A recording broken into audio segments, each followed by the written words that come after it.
Olá, estamos mais uma vez no CR Casa e é um privilégio compartilhar sobre Jesus com você. Se é a sua primeira vez, seja muito bem-vindo. Eu creio e sei que você vai ser muito bem acolhido por um dos nossos CR Casas. Aproveita que no final aí vocês vão poder comer juntos também. É sempre muito precioso ter esse tempo de comunhão. Mas antes da gente falar sobre o que aconteceu nesse domingo que se passou, nós tivemos batismo nas águas, na celebração da noite, foi muito emocionante. Se você participou desse batismo, glória a Deus pela sua vida. Eu queria orar nesse momento, antes de nós começarmos aqui nosso bate-papo, mas quero orar também pelos cristãos perseguidos.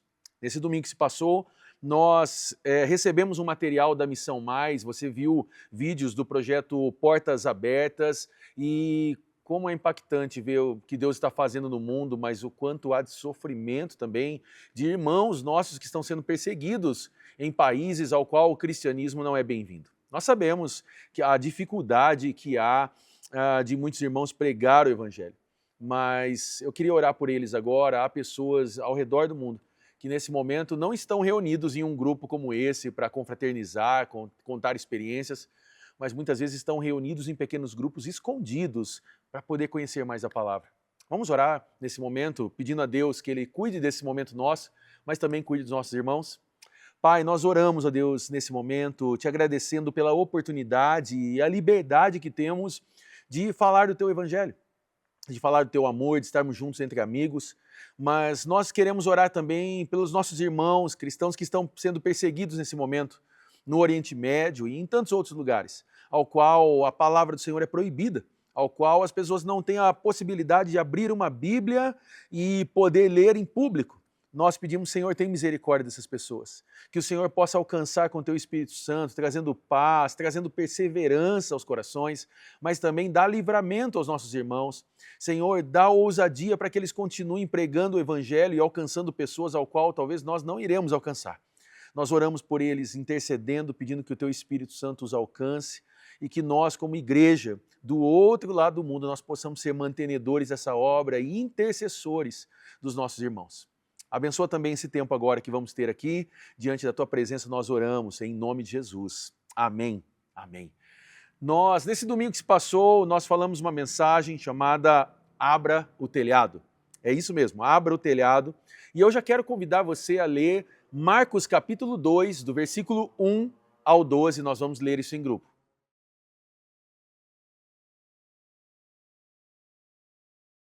Bom, tem uma coisa que a nossa cultura repete o tempo inteiro de muitas formas diferentes. Uma delas é que a resposta está dentro de você.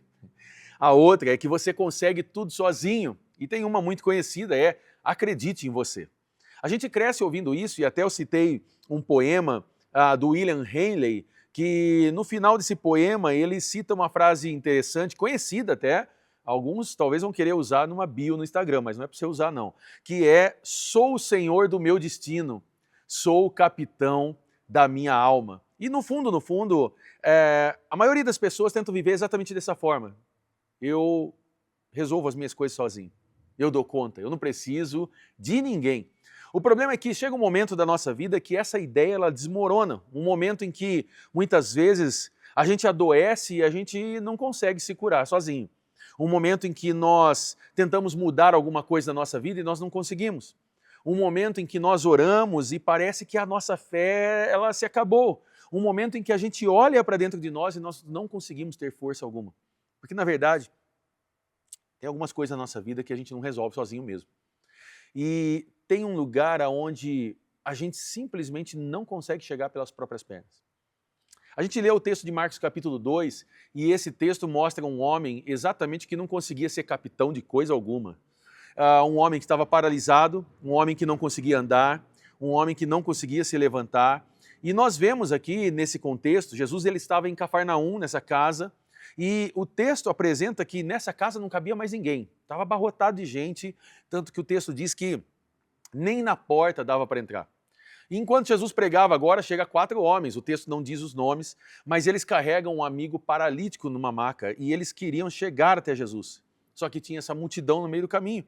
E agora eles fazem algo inesperado. O que eles fazem? Eles sobem no telhado, eles abrem agora um buraco na cobertura e eles descem esse amigo na frente de Jesus. Consegue imaginar isso? No momento Jesus está pregando e de repente, do nada, começa agora a descer um homem aqui, um paralítico, e 4 homens ajudando ali. Então, Jesus agora olha para a fé desses 4 homens. Tanto é que o texto diz que, vendo a fé que eles tinham, Jesus disse ao paralítico: filho, os seus pecados estão perdoados. Jesus viu a fé desses homens. E repara no que Jesus faz agora. Esse homem ele chega por causa de uma paralisia. E há uma coisa muito óbvia. Se um paralítico chega até Jesus, o que ele está esperando agora é andar. Mas Jesus começa falando de pecado. E nós vamos entender o porquê aqui. E a pergunta que ficou para a gente responder nesse domingo foi: o que é preciso para levar alguém até Jesus? A primeira coisa que a gente viu é que é preciso enxergar quem não consegue chegar sozinho. Versículo 3 diz: vieram alguns homens trazendo-lhe um paralítico levado por 4 deles. A gente sabe, e é óbvio que o paralítico não podia se mover.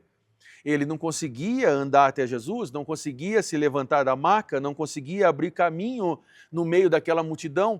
E agora, esse homem, para nós, ele é o retrato de muita gente, porque há pessoas, talvez aí no seu CR Casa, que estão paralisadas pela dor de uma perda. Talvez estão paralisadas pela vergonha do pecado. Gente que está paralisada pelo cansaço de muitas vezes tentar e não conseguir.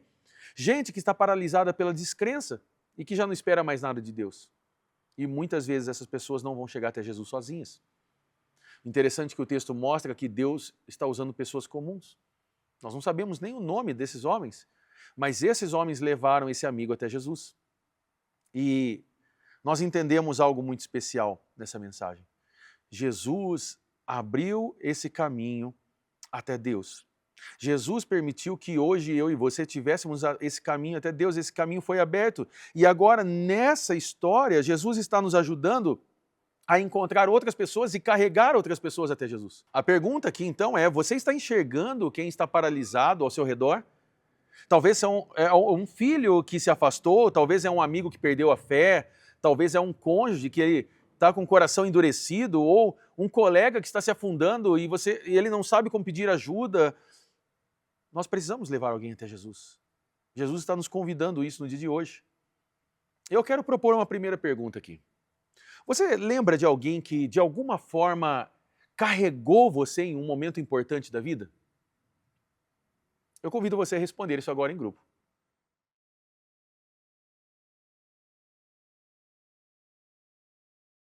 Nós sempre tivemos amigos e pessoas que nos ajudaram a estar mais próximo de Jesus.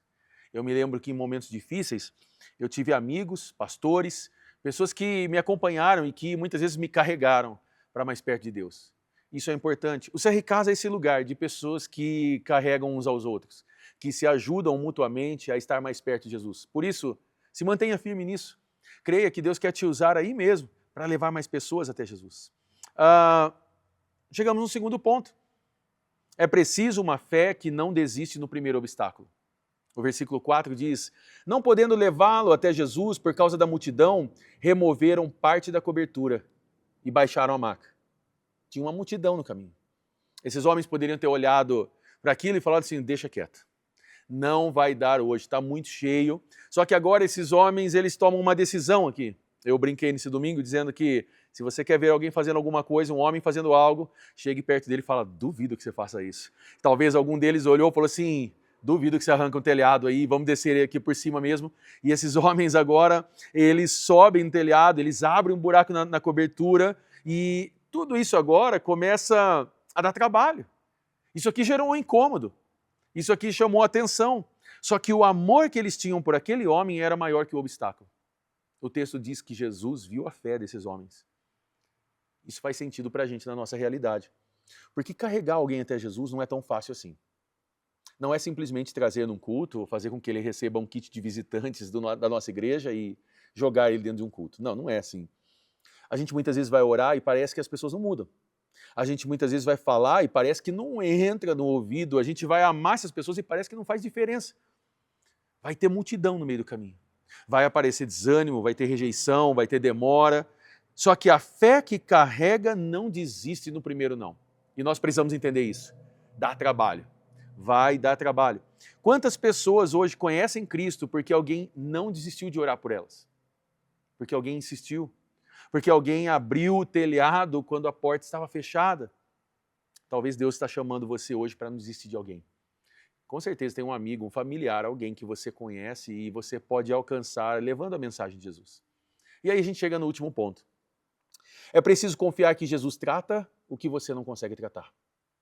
O versículo 5 diz, vendo a fé que eles tinham, Jesus disse ao paralítico, filho, os seus pecados estão perdoados. Olha o que está acontecendo aqui. Os amigos desceram o homem pelo telhado por causa da paralisia. Eles queriam que esse homem andasse. Isso é óbvio. Só que Jesus não começa pela paralisia, ele começa pelo pecado. Filho, os seus pecados estão perdoados. Só que o ponto é, ninguém pediu isso. Os amigos aqui desceram esse homem pelo telhado pensando que agora ele ia voltar a andar. Só que Jesus, ele enxerga além de uma necessidade visível. Jesus olhou para esse homem e viu uma necessidade mais profunda. E aqui eu quero que você guarde uma coisa. A maior paralisia daquele homem não estava nas pernas. A maior paralisia estava num coração separado de Deus. Esse é o grande ponto da mensagem. A maior necessidade de qualquer pessoa que você carregar nunca vai ser a circunstância. A maior necessidade é ela ser reconciliada com Deus. Então, o que nós entendemos que Jesus agora ele transforma a vida daquele paralítico. Ele está expondo a necessidade real daquele homem, que era o pecado, e ele oferece o que ninguém mais pode dar no mundo, que é perdão. Tanto que os mestres da lei, vocês leram aí, no versículo 7, diz, quem pode perdoar pecados a não ser somente Deus? E esses homens estavam certos. Jesus é Deus. Só Deus perdoa pecados. Então, quando Jesus perdoa, ele está afirmando quem ele é. E para provar que ele tem uma autoridade, ele cura o corpo também, que você leu o versículo 11 aí, que diz, levante-se, pegue a sua maca e vá para casa. A maca agora não é mais um lugar de frustração, a maca agora é testemunho.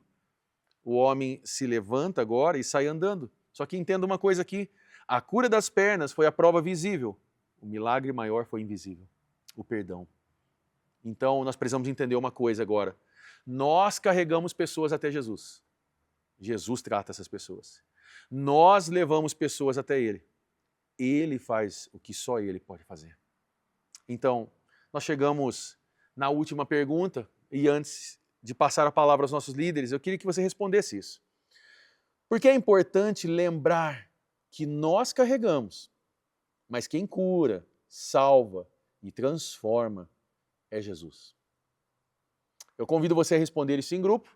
E passo a palavra aos nossos líderes, para que vocês possam ter um tempo de oração, um tempo de orar por pessoas ao qual vocês estão carregando.